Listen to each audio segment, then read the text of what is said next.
নীল নদের তীরে সেদিন ভোর হয়েছিল অন্যরকমভাবে।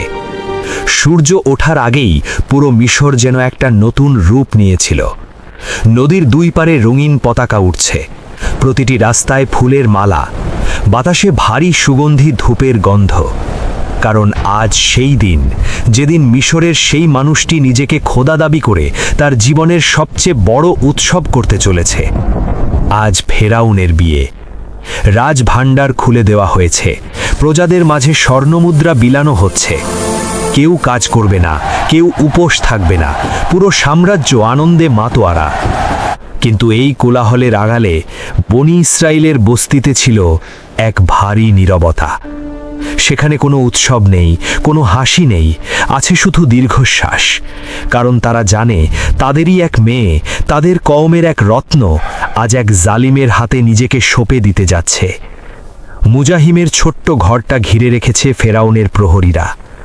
ভেতরে দাসীরা আসিয়াকে সাজাচ্ছে।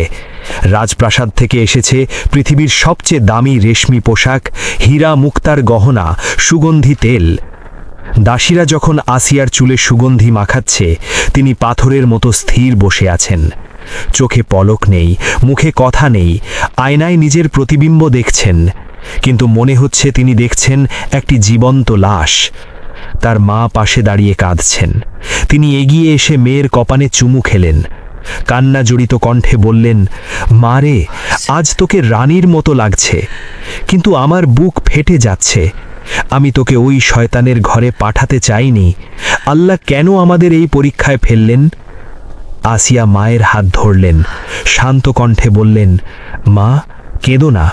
আমি নিজের সুখের জন্য যাচ্ছি না, যাচ্ছি বাবার জীবন বাঁচাতে, আমার কওমের হাজারো মাসুম শিশুকে বাঁচাতে। আল্লাহ যদি এই ত্যাগ কবুল করেন, আমি কেন কাঁদব?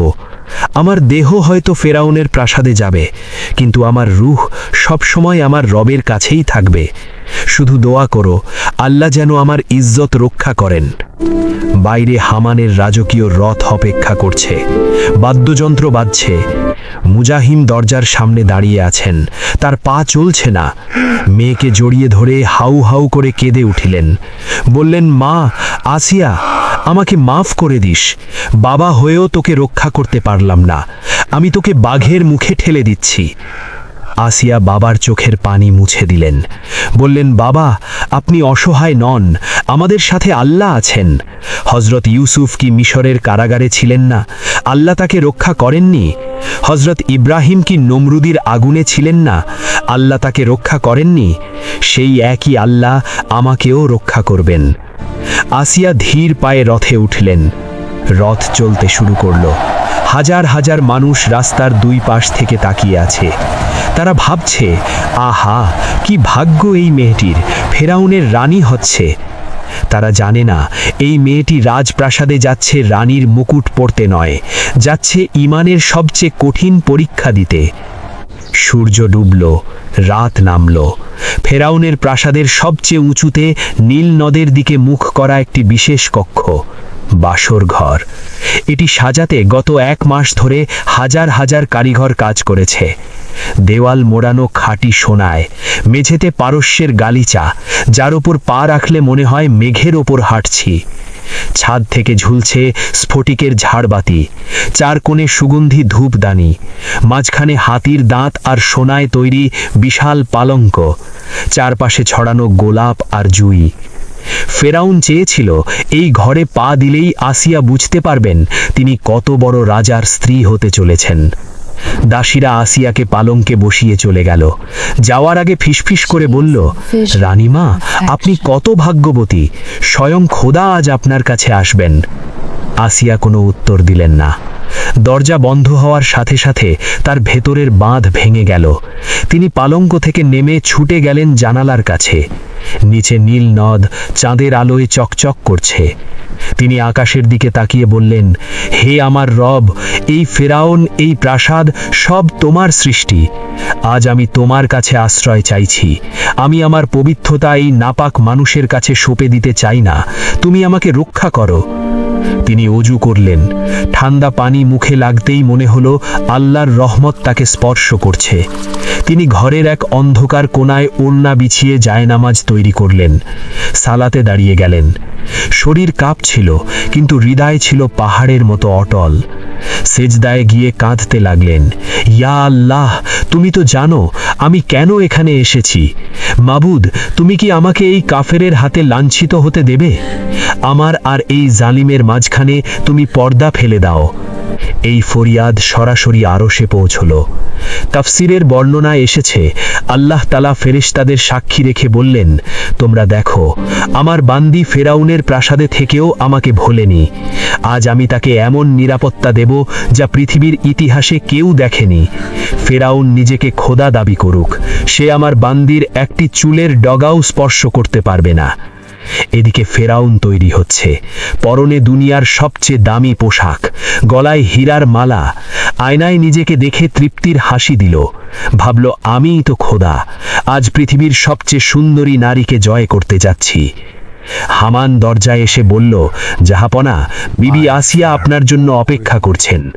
ফেরাউন গর্ব ভরে বাসর ঘরের দিকে হাঁটল। প্রতিটি পদক্ষেপে অহংকার ঠিকরে পড়ছিল। সে ভাবছিল আসিয়া তাকে দেখামাত্র পায়ে লুটিয়ে পড়বে। বিশাল দরজা খুলল, ফেরাউন ভেতরে ঢুকল। হাজার হাজার বাতির আলোয় ঘর ঝলমল করছে, কিন্তু তার চোখ খুঁজছিল আসিয়াকে। পালঙ্ক খালি।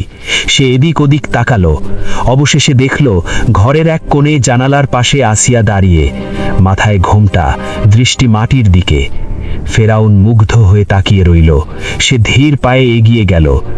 আসিয়ার বুক ধকক করে উঠল, কিন্তু তিনি নড়লেন না। মনে মনে পড়ছিলেন, হাসবুনাল্লাহু ওয়া নিয়ামাল ওয়াকিল, আল্লাহই আমার জন্য যথেষ্ট। ফেরাউন তখন কাছে, তার হাত আসিয়ার কাঁধের দিকে বাড়ল, এবং ঠিক সেই মুহূর্তে এক অলৌকিক ঘটনা ঘটল। ফেরাউনের হাত যখনই আসিয়ার কাছে গেল, সে প্রচণ্ড তাপ অনুভব করল। মনে হলো কেউ তার হাতে জ্বলন্ত কয়লা চেপে ধরেছে। সে চিৎকার করে হাত সরিয়ে নিল। হাতটা লাল হয়ে গেছে, কিন্তু কোনো আগুন নেই।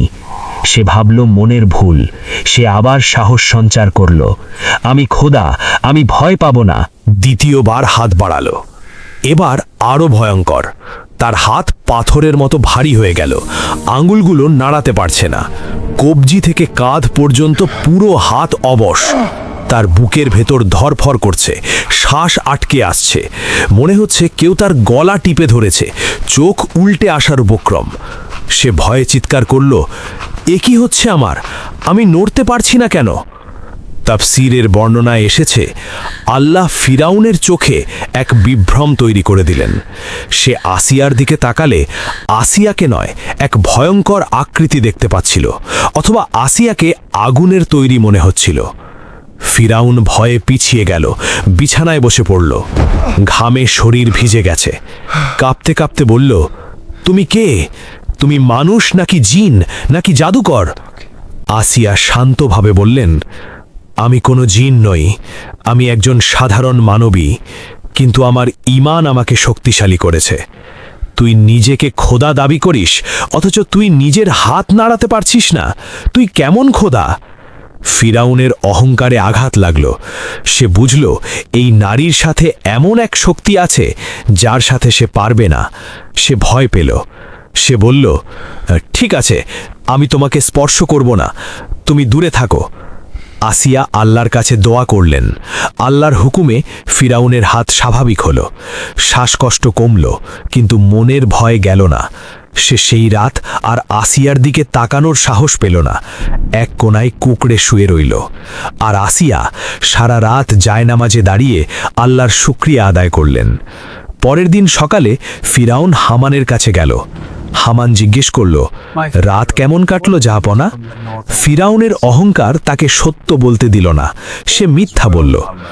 আসিয়া খুব লাজুক, সে কিছুদিন সময় চেয়েছে। আমি ভাবলাম জোর করা ঠিক হবে না। প্রাসাদের বিলাসিতা দেখলে এমনিতেই সে আপনার পায়ে এসে পড়বে। ফিরাউন মনে মনে বলল, হায় হামান, তুই জানিস না, ও বিলাসিতায় ভোলার পাত্রী নয়। ওর কাছে এমন কিছু আছে যা আমার নেই। এরপর থেকে ফিরাউন আসিয়াকে রানীর সর্বোচ্চ মর্যাদা দিল, আলাদা মহল, শত শত দাসী, কিন্তু আর কোনোদিন রাতে সেই ঘরে যাওয়ার সাহস পেল না। আসিয়া সেই মহলে রানীর হালে থাকলেও তার জীবন ছিল সাধকের মতো। দিনের বেলা রোজা, রাতের বেলা ইবাদত, ঘরের দরজা বন্ধ থাকত। দাসীরা ভাবত রানী ঘুমাচ্ছেন, কিন্তু তিনি সেজদায় পড়ে কাঁদতেন, বলতেন, হে আল্লাহ, তুমি আমাকে বাঁচিয়েছ, কিন্তু আমার মন এখানে টেকে না, আমাকে আমার কওমের কাছে ফিরিয়ে দাও। এই ঘটনাটি কোনো কল্পকাহিনী নয়। ফিরাউন ভেবেছিল সে খোদা, সে সব ক্ষমতার মালিক, কিন্তু সে জানত না তার নিজের প্রাসাদের 4 দেওয়ালের ভেতরেই আল্লাহ এমন এক নারীকে রেখেছিলেন যাকে স্পর্শ করার ক্ষমতাও তার ছিল না। বিবি আসিয়া রাদিয়াল্লাহু আনহা আমাদের শিক্ষা দিয়ে গেছেন, ঈমান যদি সত্যিকারের হয় তাহলে ফিরাউনের ঘরে থেকেও নিজেকে পবিত্র রাখা যায়। দুনিয়ার সব ঐশ্বর্য পায়ের নিচে থাকলেও আল্লাহর ভালোবাসা যদি অন্তরে থাকে, সেটাই আসল সম্পদ। 3টি শিক্ষা এই ঘটনা থেকে আমরা পাই।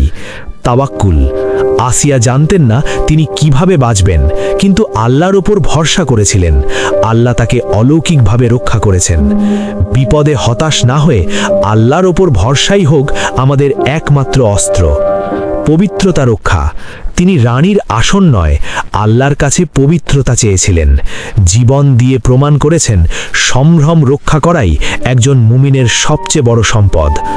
জালিমের পতন, ফিরাউন নিজেকে খোদা দাবি করেও তার স্ত্রীর মন জয় করতে পারেনি।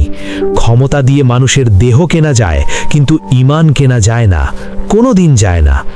এই ভিডিওতে বর্ণিত ঘটনাগুলো কুরআন, তাফসীর এবং ঐতিহাসিক বর্ণনার আলোকে সাজানো হয়েছে।